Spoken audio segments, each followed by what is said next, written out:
నమస్తే. పొలిటికల్ వాయిస్‌కి స్వాగతం. నరేంద్ర మోడీ ఏదైనా ఒక స్టెప్ వేస్తే దాని వెనుక అనేకమైనటువంటి అంశాలుంటాయి, వ్యూహాలుంటాయి, ముందు చూపు కూడా ఉంటుందనేటువంటిది ఉంటుంది. భారతీయ జనతా పార్టీలో 28 మంది రాజ్యసభ సభ్యుల్లో కేవలం నలుగురు మాత్రమే తిరిగి రాజ్యసభ స్థానాన్ని పొందగలిగారు. మిగిలిన 24 మందికి రాజ్యసభ స్థానం ఇయ్యలేదు. అందులో కేంద్ర మంత్రుల్లో 9 మందిలో 7 మందికి వాళ్ళకు కూడా తిరిగి ఇవ్వలేదు సీటు. అంటే 2 సార్ల కంటే ఎక్కువ ఎవరు కూడా రాజ్యసభ సభ్యులుగా ఉండడానికి వీల్లేదు. ఏదో ఒక లోక్సభ స్థానం నుంచి వాళ్ళు పోటీ చేయాల్సిందే. ఆ తర్వాత ఓడిపోతే మళ్ళీ చూడవచ్చు. కానీ ఖచ్చితంగా లోక్సభకు పోటీ చేయాలి అనేటువంటిది ఒక నిబంధన పెట్టుకున్నారు. ఒక ఇప్పుడున్నటువంటి ప్రెసిడెంట్ జేపీ నడ్డాకు మాత్రమే అది సడలింపుగా ఉంది. ప్రెసిడెంట్‌గా ఉన్నాడు కాబట్టి, అధ్యక్షుడిగా ఉన్నాడు కాబట్టి మిగిలినటువంటి వాళ్ళలో ఎవరికి కూడా రెండవసారి మూడవసారి అవకాశం ఇవ్వలేదు. ఇద్దరు కేంద్ర మంత్రులు 28 మందిలో నలుగురికి ఆల్రెడీ ఇవ్వలేదు. నలుగురికి మాత్రమే ఇచ్చారు. 24 మంది మళ్ళీ ఖచ్చితంగా పోటీ చేయాల్సిందే. అందులో కేంద్ర మంత్రుల విషయాన్ని చూద్దాం. మురుగన్, తమిళనాడుకు సంబంధించినటువంటి మురుగన్ మహారాష్ట్ర నుంచి రాజ్యసభ సభ్యుడిగా ఇచ్చి కేంద్రంలో మంత్రి పదవి ఇచ్చారు. గతంలో తమిళనాడు రాష్ట్ర అధ్యక్షుడిగా చేశారు. ఇప్పుడు అశ్విని వైష్ణవ్ కూడా కేంద్ర మంత్రి, ఐఏఎస్ ఆఫీసర్, ముందు ఇప్పుడు కేంద్ర మంత్రిగా ఉన్నారు అశ్విని వైష్ణవ్. వీళ్ళిద్దరికి మాత్రమే ఎక్సెప్షన్ ఇచ్చారు.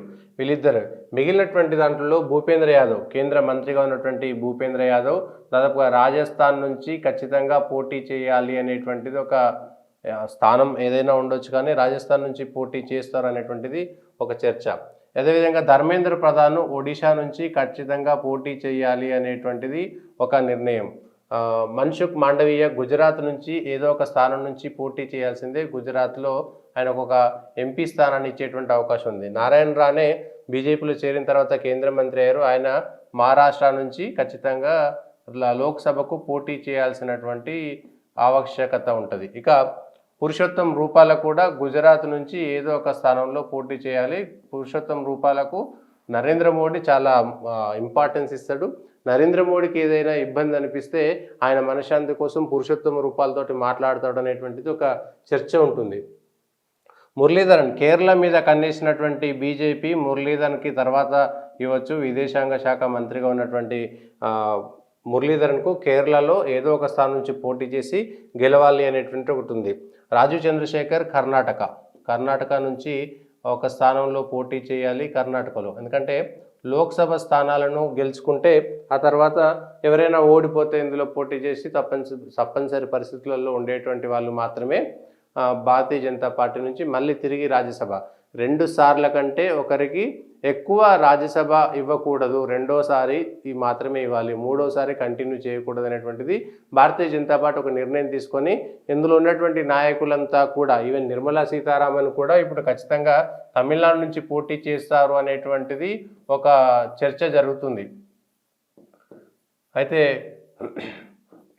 మురుగన్ కూడా రాజ్యసభకు మళ్ళీ తిరిగి నామినేట్ అయినా కూడా తమిళనాడులో ఈయన చేత పోటీ చేయిస్తారు. ఎందుకంటే దళిత సామాజిక వర్గం నుంచి వచ్చినటువంటి వ్యక్తిగా మురుగను రాజ్యసభ ఉంటుంది. తమిళనాడు నుంచి పోటీ చేసి ఒకవేళ గెలిస్తే రాజ్యసభను వదులుకునేటువంటి అవకాశం ఉంది. తమిళనాడు పైన ప్రత్యేక దృష్టి పెట్టినటువంటి భారతీయ జనతా పార్టీ, నిర్మలా సీతారామన్, అదేవిధంగా మురుగన్ కూడా తమిళనాడుకు సంబంధించినటువంటి లోక్సభ ఎన్నికల్లో పోటీ చేసేటువంటి అవకాశం మాత్రం కనబడుతుంది. ఈ విధంగా 7 కేంద్ర మంత్రులకు భారతీయ జనతా పార్టీ రాజ్యసభను రెన్యువల్ చేయలేదు, తిరిగి వాళ్ళకి ఇవ్వలేదు. ఇద్దరికి మాత్రమే ఇచ్చింది. ఇద్దరిలో కూడా తమిళనాడు నుంచి ఎల్ మురుగన్ మళ్ళొకసారి ఖచ్చితంగా పోటీ చేస్తారు.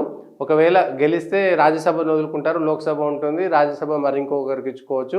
సో తమిళనాడు మీద ప్రత్యేకంగా కన్నేసి నిర్మలా సీతారామన్ కూడా ఖచ్చితంగా తమిళనాడు నుంచి ఒక స్థానం నుంచి పోటీ చేస్తారనేటువంటి ఒక చర్చ కూడా జరుగుతుంది. ఇప్పటికే ఎక్కడైతే బలంగా ఉందో చెన్నై నుంచి ఎక్కువగా పోటీ చేసేటువంటి అవకాశాలు ఉన్నాయనేటువంటి చర్చ జరుగుతుంది.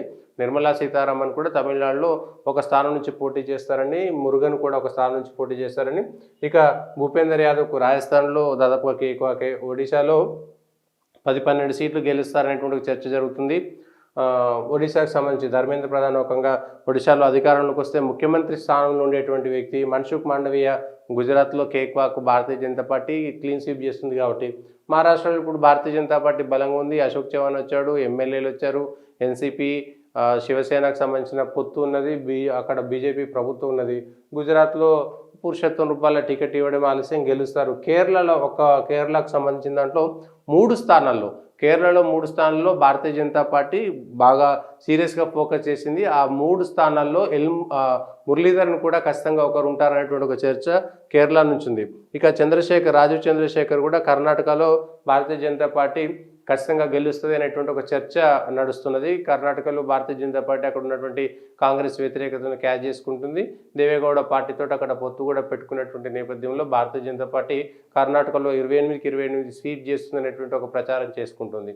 ఆ మేరకు వీళ్ళందరికీ రాజ్యసభ స్థానాలు కట్ చేసి లోక్సభలో ఉంటారు. లోక్సభ ఎన్నికల తర్వాత ఎంతమంది గెలుస్తారు, ఎంతమంది ఓడిపోతారు, తిరిగి ఎవరెవరు రాజ్యసభకు అప్పుడున్నటువంటి పరిస్థితులు వస్తారో చూడాలి. ఇది నరేంద్ర మోడీ రాజ్యసభ కేంద్ర మంత్రులకు ఇవ్వకపోవడంలో ఉన్నటువంటి వ్యూహం.